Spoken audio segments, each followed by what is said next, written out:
Hari ini kita melihat saudaraku bagaimana kita memelihara persatuan dalam tubuh Kristus.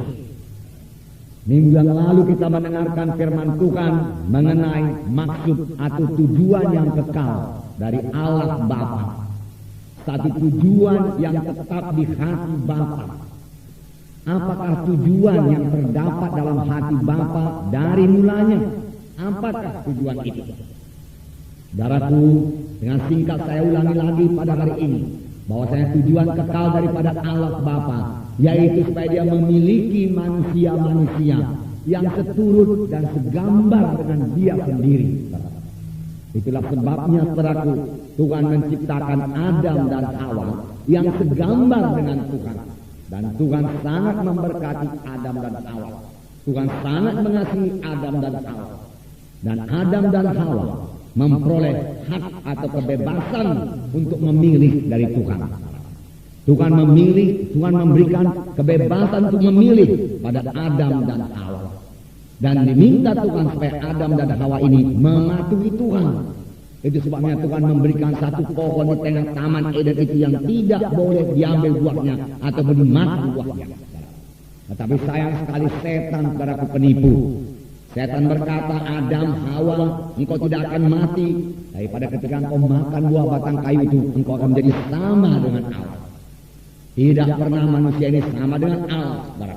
Tetapi Hawa tertipu. Manusia jatuh kepada dosa dan kehilangan kemuliaan Allah. Kehilangan gambar dan teladan Tuhan yang mulia itu. Setelah Adam dan Hawa jatuh kepada dosa, Tuhan tidak berhenti dengan rencananya. Tuhan, kita adalah Tuhan yang maha kuasa, saudaraku. Dia Tuhan yang sanggup menjadikan segala sesuatu. Walaupun, saudaraku, kelihatannya rencana itu sudah dibendung, saudaraku, dia tidak berhenti. Dia sudah siap dengan anugerahnya untuk memulihkan kembali manusia itu kepada gambar dan teladan Tuhan. Untuk ini, saudaraku, perlu pengorbanan. Itulah sebabnya Bapa di sorga mengirimkan anaknya yang tunggal, yaitu Yesus Kristus, menjadi manusia.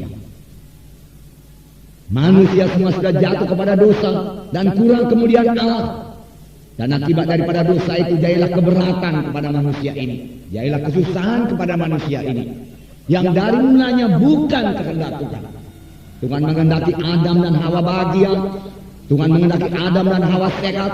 Tuhan menghendaki Adam dan Hawa hidup dalam kelimpahan. Demikian juga semua keturunan Adam dan Hawa. Pada mula pertama Tuhan menciptakan Adam dan Hawa, Tuhan berkata, berkembang biaklah, penuhilah bumi ini dan taklukkanlah isinya. Dari mulanya Tuhan menghendaki manusia itu berkuasa. Tetapi itu tidak kejadian karena dosa. Memang dosa merusak manusia ini. Dosa memisahkan kita daripada Tuhan. Dosa, saudaraku, menghilangkan kemuliaan Tuhan dalam kita. Tetapi Tuhan tidak meninggalkan manusia begitu saja. Dia sangat mengasihi manusia ini. Tuhan tahu rencananya pasti jadi. Tetapi sesuatu harus diperbuat oleh Bapa di sorga, yaitu menebus manusia ini dari dosa. Itulah sebabnya Dia mengirimkan anaknya yang tunggal, Yesus Kristus, turun ke dunia ini untuk menebus kita yang berdosa ini, supaya kita yang sudah kemuliaan, yang sudah kehilangan kemuliaan Allah itu, dapat kembali lagi memilikinya. Saudara yang kekasih dalam nama Yesus, bagaimanakah Tuhan melaksanakannya? Allah kita itu Allah yang adil, Allah kita itu Allah yang suci. Maka keadilan Tuhan menuntut supaya tiap-tiap dosa mesti dihukum. Kalau dosa dibiarkan saja, maka Allah itu bukan Allah yang adil. Seorang hakim yang adil di dunia ini pun harus menghukum dosa. Bapa harus menghukum dosa itu. Dan lagi kesucian Bapa di sorga, saudaraku. Kesucian sorga itu menuntut, saudaraku, tidak ada dosa yang bisa masuk ke sorga.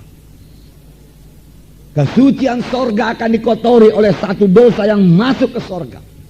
Padahal semua manusia ini sudah jatuh kepada dosa. Jadi bagaimanakah jalannya supaya manusia ini bisa kembali lagi kepada Tuhan? Harus ada seorang yang dikorbankan. Dan ini memang sudah diterangkan Tuhan dalam perjanjian lama melalui nabi-nabinya.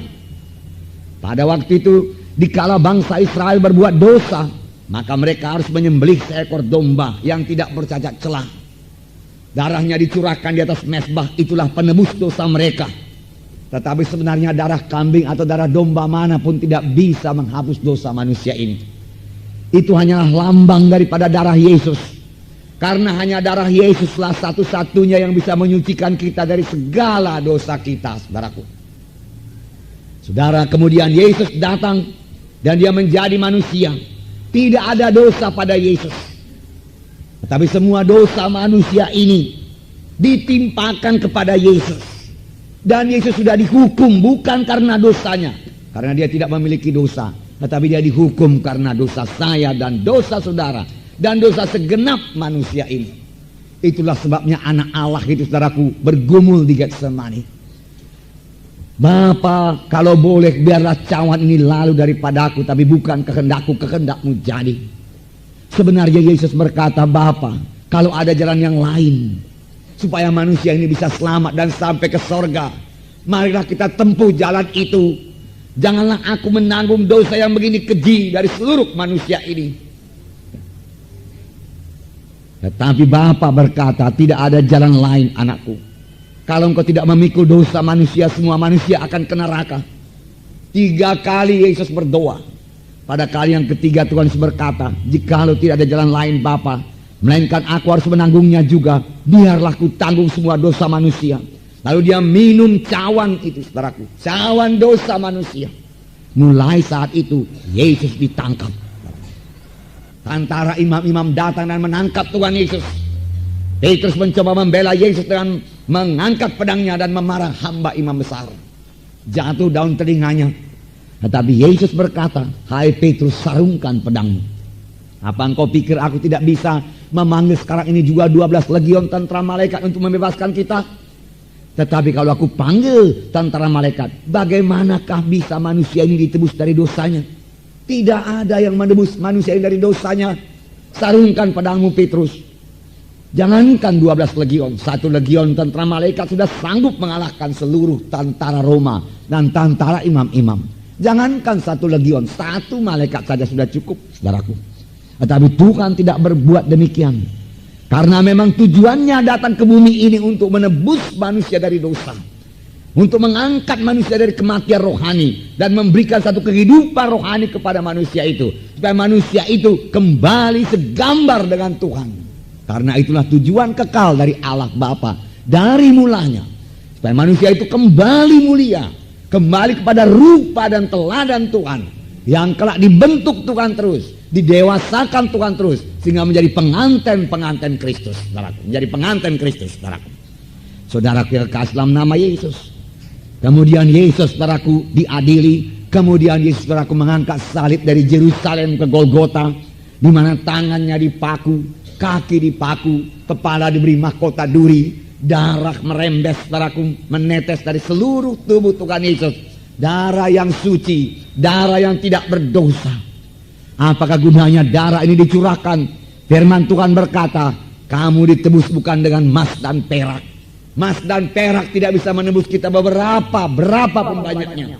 Tetapi kamu ditebus dengan darah yang mahal, darah anak domba atau darah Yesus yang tidak bercacat, tidak bercelah, yaitu darah Yesus menebus kita.